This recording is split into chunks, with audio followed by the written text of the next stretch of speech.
What's up, YouTube? This is Too Raw for TV. So let me say this first. Congratulations on Steph Curry with his first career buzzer beater. You know, as long as he's been playing, that was the first time he's hit a buzzer beater in his career.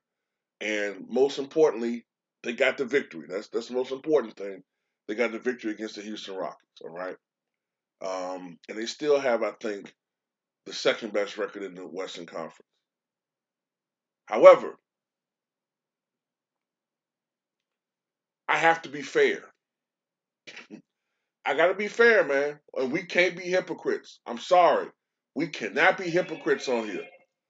When the Lakers lost to the G League Pacers, I made fun of it. Everybody made fun of it. How the fuck you lose to this team? The Lakers are supposed to be this team that's great turn around, and this Laker Nation has championship aspirations, but you lose to a depleted Pacers team, right? And we mocked them and ridiculed them for it. But god damn it, we can't give the fucking Warriors a pass for that shit. Steph Curry, he still continues to shoot like shit, but I'll get to that in a moment.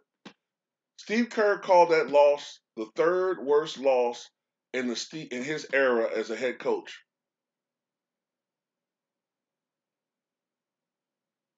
Considering how depleted the Pacers are, and the Warriors, a team that earlier this year was on a historic pace, but has since floundered, which to me coincides with Steph Curry's slump, which for the most part still sort of continues. Now he did have 39 points in that game against the Pacers, but he shot 12 of 27. He still missed 15 out of 27 shots.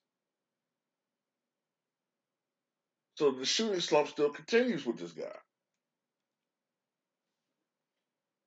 Not to mention the fact that even though they did win yesterday, they almost lost to a team that was 14 and 32 headed into the game.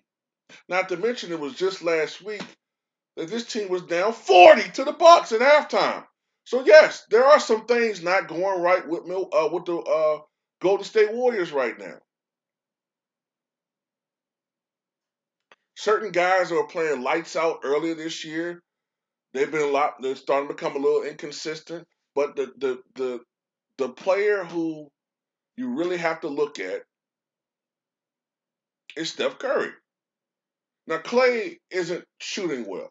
He's only shooting 37% from the floor, 30% from three. But I'm not going to blame Klay.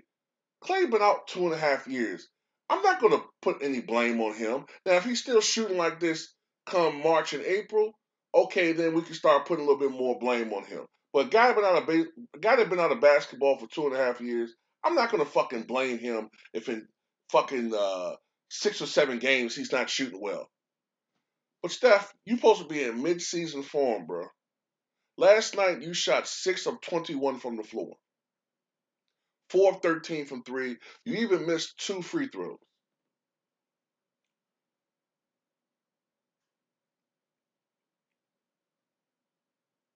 No, they can't get passes. And Steph Curry fans, a lot of times, not all of them, because I got some good fans who are like, look, I like Curry, I like the Warriors. They're not playing very well, but then some of them are just full of excuses, excuse after excuse after excuse. Well, our roster, every fucking team has something dealing with their roster. Every team, every team. You didn't see me just now. I said, yeah, we didn't have Zach LaVine, Alonzo Ball. We fucking lost the game.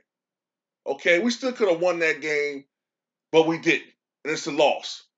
Good victory for Milwaukee. I'm not gonna sit here and have excuses for why we lose. Now, if it's something where the whole fucking team is gone, okay, then yeah, that's a legitimate excuse. But no, at the end of the day, the Warriors have come down to earth, man.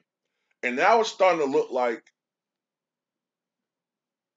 what was a team looking like the well-oiled machine of the mid 2000 teens is now looking like a team that could lose. Like they could be conceivably upset in the playoffs. I could see the Grizzlies beating them. I'm not saying it's going to happen, but the Grizzlies could beat this team. If you got two of your best shooters being as inconsistent as they are, now look, I'm not concerned about the Warriors defensively. Um, it's offensively, which is shocking. It's offensively that I'm concerned about with this team at times, and that's shocking considering where this team was a couple of years ago. Um, you know, you even have to wonder if age is catching up with this team, with certain players, that being Draymond, Curry, and to an extent Klay. Look, not all players age the same. They don't. I could be very well wrong, and this team could win a championship next year. I could be very wrong, but I'm just throwing this out there because sometimes when you go on these long runs that they have with all these extra playoff games, all that extra wear and tear, and with Klay's situation having gone through so much rehabilitation, Klay may not be the same player. We have to face that realization. Klay may never be the same Klay that we saw before the injury. The Klay that we saw from 2015 and 19, he may not ever be that player again. And that's a realization that we have to possibly accept.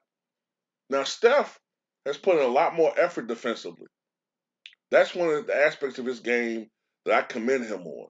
But offensively, he's not as reliable as he once was. This is a guy that if you left him open in the past, it was 80% of the time a make. Now I don't have that same confidence when I'm watching them if I'm rooting for the Warriors or whatever. Like, just want to see them have a good performance. I don't know.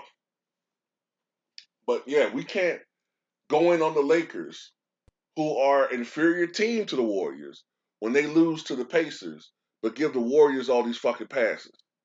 No, you can't do that. The Warriors are, at least at one point in time, were a dynasty. And they can't be losing to the likes of the Pacers, and they can't be fucking struggling with the Houston Rockets, who are going no fucking where. Probably the worst team in the NBA. No, you can't. You can't. And I still say this: where is the attention that should be paid to the Phoenix Suns, who have the best record in the NBA, and they're beginning to, I'm not going to say run away with the best record, but they're beginning to expand upon the best record in the NBA. Once again, nobody's giving them any fucking credit. This is a team that everybody said was a fluke last year. They only won because AD got hurt. They only won because, what was it? I think what was it? Jamal Murray was hurt last year in the playoffs. They only won because Kawhi Leonard got hurt. You know what I'm saying? They only won because blah blah blah. Well, now, what's the excuse now? What's the excuse now?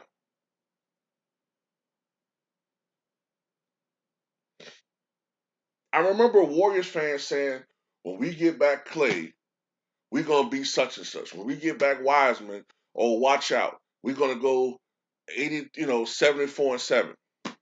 Well, you haven't got back Wiseman yet, but you got back Klay, and I mean, the Warriors are a team that can be beat.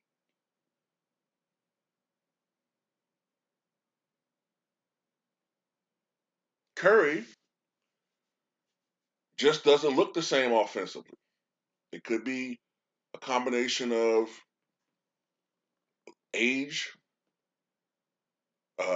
him putting more effort into defense that takes away from your offense.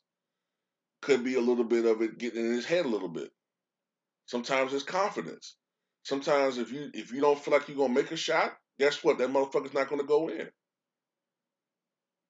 Anxiety is a motherfucker when you're playing basketball. We all know that. If you playing basketball and you have anxiety about a lot of shit, if you have anxiety that you're gonna turn the ball over, guess what? You probably gonna turn that bitch over. If you have anxiety that you're gonna shoot an air ball, you're gonna brick, and you tighten up, guess what? You're gonna miss that motherfucker badly. So that's a real aspect of basketball, the psychological aspect of it. So that's all, so I'm just gonna say, man, I'm not knocking the Warriors, but I don't on my channel, man, I don't play no favorites. They didn't get it done. They lost to a fucking G League team. And they almost lost to the fucking Rockets. No, they can't get no fucking passes on that. So tell me what you guys think.